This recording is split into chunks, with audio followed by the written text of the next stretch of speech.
what up mga bossing? Ayan, sa mga naghahanap nga pala ng Rapido na adjustable sound. So ito mga boss, meron tayo ditong kakabitan na Honda Beat. So ito yung itsura ng kanyang emblem, diba, pogi. Tapos ito yung itsura ng kanyang tip. Yan, big tip siya kasi adjustable sound naman to. Yan yung pihitan niya. Tapos medyo mataba ang kanyang elbow. So yun, nakabit na natin yung elbow mga bossing. Kung nakikita nyo, ito yung kanyang bang sensor. Yung tunog niya mga boss, naka-close pa yan mga bossing. So yan yung tunog niya.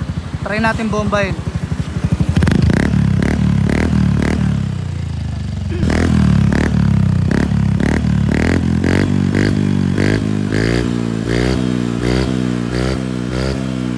So ngayon ipo-full open natin.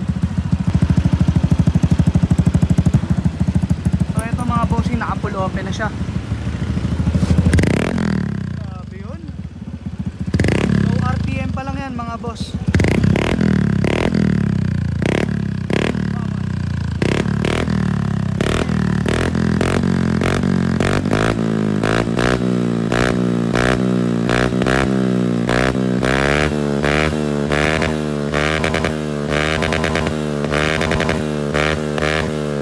Bali pwede yan mga boss sa Honda Beat na version 1, version 2, Beat Carb, Zoomer, Keyway Icon na 110.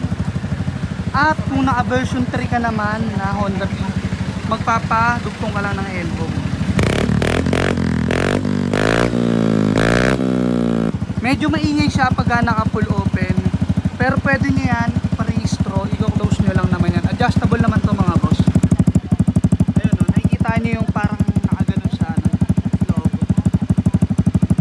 Naka full open.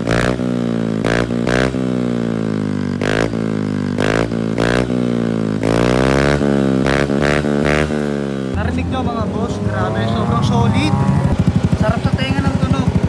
Kaya ayan, sa mga gusto ng adjustable sound na muffler, meron tayo sa Rapido. So yan mga boss, nandiyan yan sa ating yellow.